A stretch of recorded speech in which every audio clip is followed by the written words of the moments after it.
Hello and welcome back. My name is James Pfeiffer, president of ACCU. Today I have something just for boards. This particular article that I came across I think provides a lot of value for board members and then additionally to community association managers and industry professionals, the homeowner association or covenant control community management.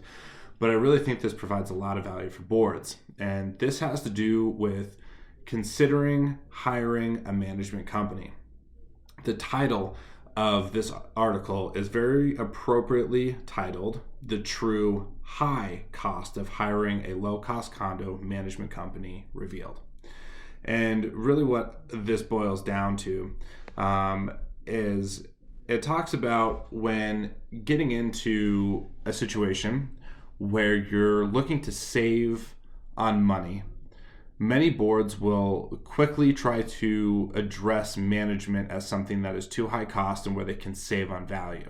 And so they may terminate their management company and go out to look for new management at even lower cost. Now, consider in scenario number one, if the service provider was already a low-cost service provider and you're looking for less, because what is in the budget is X amount of dollars and you're trying to beat that and get even a better price, this has some very good content as to what you should be looking out for. So let's dive right in. Number one, if it's too good to be true, it is too good to be true. The low-cost provider usually offers a monthly fee that is a nominal fee and is usually well under the true cost involved to properly provide adequate management services, even for the smaller condo associations such as 10 units and under. The items necessary to address include, but are not limited to, providing all of the services for the association to comply with the governing documents, state laws, administrative requirements such as board meeting management, and as well as maintenance, repair, resolution, project oversight, and after-hours emergencies. Based on my time requirement calculations over the last 20 years, the minimum amount of time involved to professionally manage a condo association of 10 units and under is 10 hours a month on average. For larger associations, the minimum amount of time required increase relative to the size of the association. I will agree and disagree with that on certain levels. I see the point that is being made here. However, there is data and statistics that do show that smaller associations can be more demanding on time for management companies than larger associations. I do have another video to that. You can click it here to go see what I have to say about managing small associations. Number two, secret source of additional income. There must be another source of income from the association for the low-cost provider to provide the proper number of hours of support. Based on my statements of part number one, a low-cost provider cannot make a profit from the association without getting additional revenues. This is very true. Now, take into consideration that if a management company is coming in and providing a very low-cost service, make sure you're checking out their Schedule A.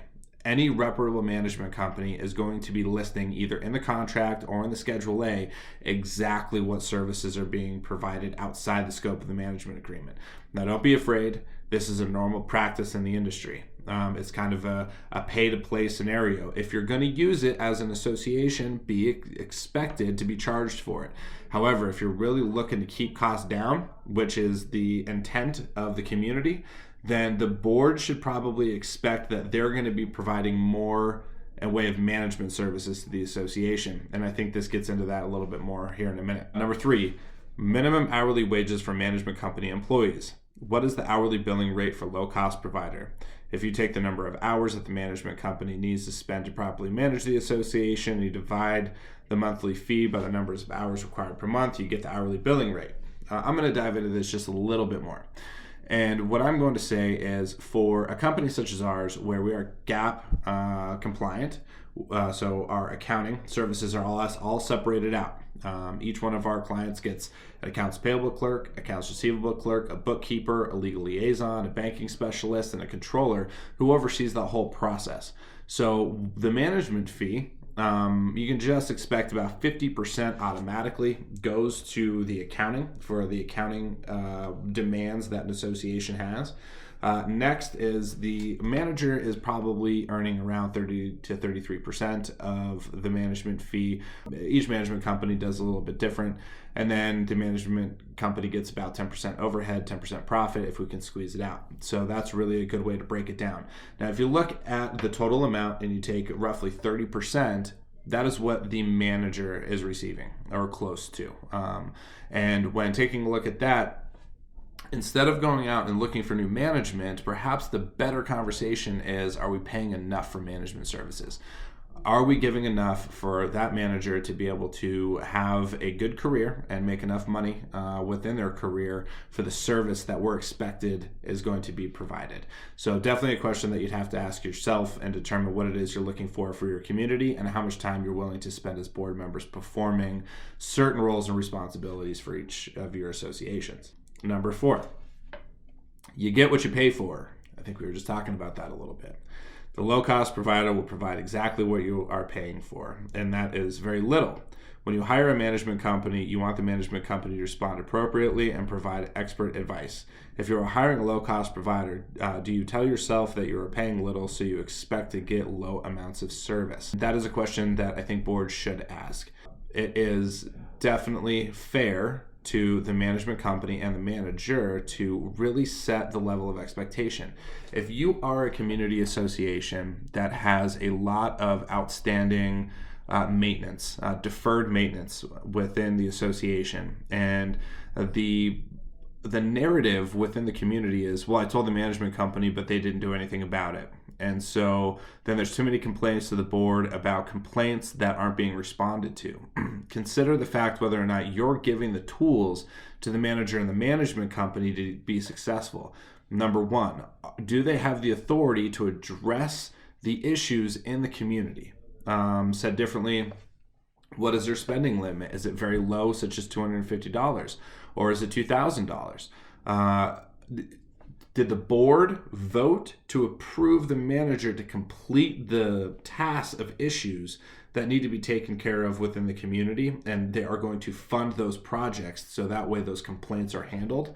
All questions that a board needs to be honest with. Now, if there is a lot of additional maintenance in the community that the board is expecting the management company to, lack of a better term, general contract it or GC that work, which is call a number of different companies, get 3 bids, oversee the project. That is very time consuming and it puts a huge demand on the manager. If you're looking for low cost, the time that's going to take to be able to do that needs to be taken into consideration. And if you're going for the low bid, I think what they're saying here is don't expect high service for low cost. Number 6, pay to play vendor management scheme. In here, it talks about management companies forcing the use of either their maintenance company or one that they have a relationship with. Now, we as management companies do build very solid relationships with certain management companies. And when the scope of work is outside of the management agreement, the community or the management agreement, I think, appropriately could negotiate with the contractor to pay management fees on behalf of the association. However, if you are being forced to use any service provider, be skeptical. You shouldn't have to be forced. We do have our business partners that we work with. They're fair cost, they're licensed, bonded, insured. We know that they've been doing a lot of work for communities, and so therefore there's leverage as opposed to a one-off person who comes in, does a bad job, they leave. We try and get them to come back to repair something, and well, we're just one client to them. They're not going to get any return business, so they tell us to go pound sand and they're off to their next client, as opposed to a company that we have a very solid long-term relationship with that we can hold accountable for the work that they're doing in our communities. So I just wanted to add a little bit of narrative to that pay-to-play vendor management scheme. If it's not being directly disclosed to the community, to the board through the management agreement, that's where I think there's a huge problem. And I would agree with that here. High turnover of property managers. And if memory serves correctly, the turnover rate, the attrition rate, according to CAI, the Community Association Institute, is about 2 years for managers. And I could be wrong on that. Please fact check me and let me know in the comments below. But it's usually about 2 years it takes for a manager to cycle through. Now, if they make it past 2 years, they usually stay for a considerable amount of time. Here it says, number 7, you can expect to work with a new property manager every 6 months when hiring a low-cost provider. This is because, as I stated previously, the manager will get a large amount of properties assigned to him/her since the company needs to keep costs low. This is a battle I think all management companies have to deal with, because the amount of income that is required from a staff member is going to be X, where a community wants to pay Y. And what is that balance? The more a community is willing to pay, the less a manager has to manage. And some of the managers within our industry, depending on how their companies compensate, will have the cream of the crop clients within their portfolio, so they don't have to manage a whole lot of communities for the amount that they get for those communities, and those managers are very happy. On the other end, a lot of low-paying communities, they will have to probably bear the fact that their manager is managing a pretty large portfolio, and if they're demanding high service for low cost, it's a recipe for disaster. Number 8. Large time requirements by board members. I hit on this a minute ago, so we're going to do it again. You can certainly expect to spend a large amount of time managing the management company when you hire a low-cost provider. That is because they are going to do what is easiest for them and not what is easiest for the board. This is the opposite of what should be the outcome of hiring a management company. Ideally, when hiring the right company, the board members and homeowners should expect an improved community living experience. Capital projects are handled in a professional, cost-effective manner. Minor issues are quickly resolved. Administrative items are proactively addressed. Board meetings are effective, etc., etc. Going back to what I was saying a minute ago, if you do have an expectation to pay a low cost, you're not going to be provided that level of management service. Will you be getting one? Absolutely. And what is not being addressed here so far is that a huge amount of what a management company does is financial processing. It's not just the manager that we're discussing here. It's the whole process. It's the administrative department. It's the accounting department. It's the executive team. And collectively, how all of those work together, I think the management company is mostly judged by the performance of the manager. And I wanted to hit on that because I didn't really see that the accounting department was being included in this particular article. All right, number 10, high management company turnover.